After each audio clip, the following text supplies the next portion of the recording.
Awaken the Bride of Christ Ministry. By Mwendwa and Mbaabu. Remember the Sabbath day, to keep it holy. Then God blessed the seventh day and sanctified it, because in it he rested from all his work which God had created and made. Genesis chapter 2 verse 3. God sanctified the Sabbath at creation and kept it, and he cannot unsanctify it. He continues to keep the Sabbath rest since he never changes. Jesus is God, and so he has kept the Sabbath since creation. Jesus as man also kept the Sabbath rest perfectly without the religious burdens of the Pharisees. The Sabbath is God's Sabbath, and Jesus said he made it for man, not Jews. Mark chapter 2 verse 27.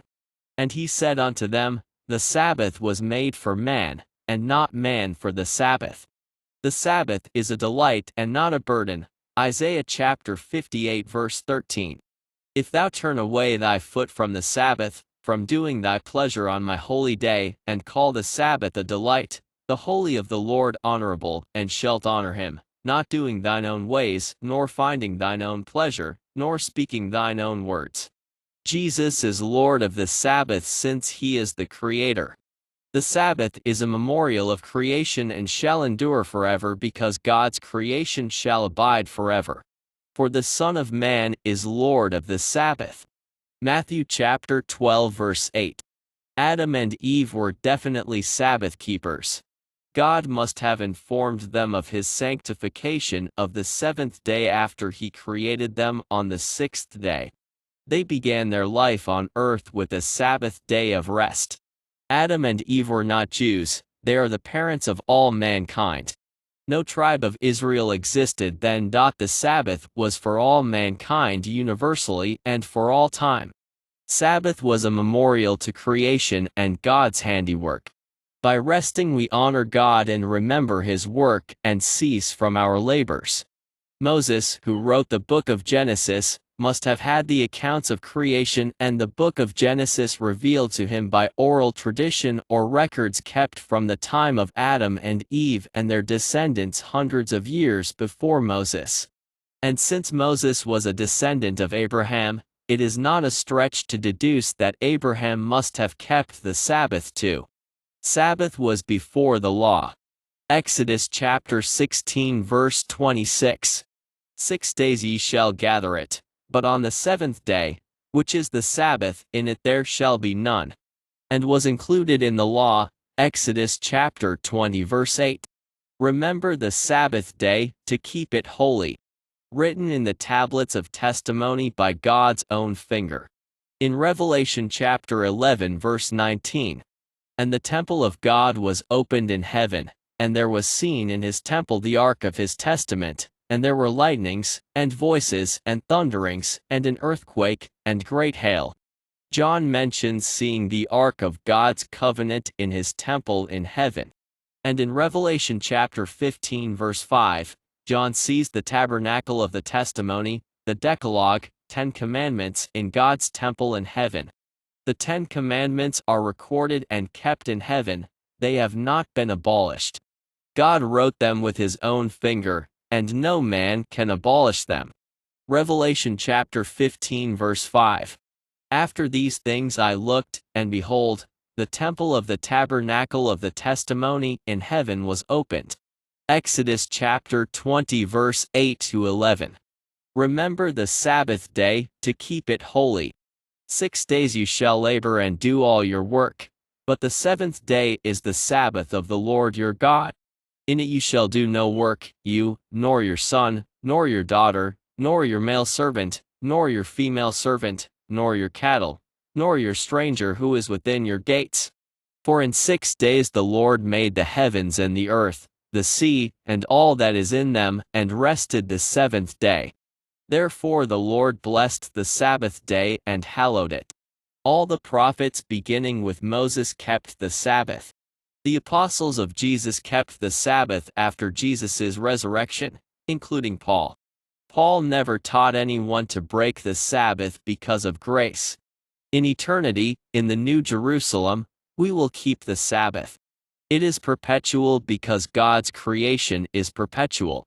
God's creation will never cease, and so as in the beginning before the fall, the Sabbath will be a holy day of rest forever after God restores the earth and heavens. The fourth commandment was not abolished by Jesus, who established it at creation as God long before the fall of man. Isaiah chapter 66 verse 22 to 24. 22 For just as the new heavens and the new earth, which I will make, will endure before me, declares the Lord, so your descendants and your name will endure. 23 From one new moon to another and from one Sabbath to another, all mankind will come to worship before me, says the Lord. 24 As they go forth, they will see the corpses of the men who have rebelled against me, for their worm will never die, their fire will never be quenched, and they will be a horror to all mankind. The Sabbath is a delight and not a burden. Isaiah chapter 58 verse 13 to 14. If you turn away your foot from the Sabbath, from doing your pleasure on my holy day, and call the Sabbath a delight, the holy day of the Lord honorable, and shall honor him, not doing your own ways, nor finding your own pleasure, nor speaking your own words, then you shall delight yourself in the Lord, and I will cause you to ride on the high hills of the earth, and feed you with the heritage of Jacob your father. The mouth of the Lord has spoken. On Colossians chapter 2 verse 16. Therefore let no one judge you in regard to food, or in regard to drink, or in regard to a feast, or a new moon, or Sabbaths. Some translations have wrongly translated this verse and write Sabbath instead of Sabbaths or Sabbath days, no doubt a bias of the translators, but Paul wrote it in the plural as Sabbaths and the original Greek text renders it so. See commentary below from Albert Barnes 1872 to 1951. Or of the Sabbath days Greek, of the Sabbaths. The word Sabbath in the Old Testament is applied not only to the seventh day, but to all the days of holy rest that were observed by the Hebrews and particularly to the beginning and close of their great festivals. There is, doubtless, reference to those days in this place, since the word is used in the plural number and the apostle does not refer particularly to the Sabbath properly so called. There is no evidence from this passage that he would teach that there was no obligation to observe any holy time, for there is not the slightest reason to believe that he meant to teach that one of the 10 Commandments had ceased to be binding on mankind. If he had used the word in the singular number the Sabbath, it would then, of course, have been clear that he meant to teach that that commandment had ceased to be binding, and that a Sabbath was no longer to be observed. But the use of the term in the plural number and the connection show that he had his eye on the great number of days which were observed by the Hebrews as festivals, as a part of their ceremonial and typical law, and not to the moral law, or the 10 Commandments. No part of the moral law, no one of the 10 Commandments could be spoken of as a shadow of good things to come. These commandments are, from the nature of moral law, of perpetual and universal obligation. May the Lord of Sabbath bless you.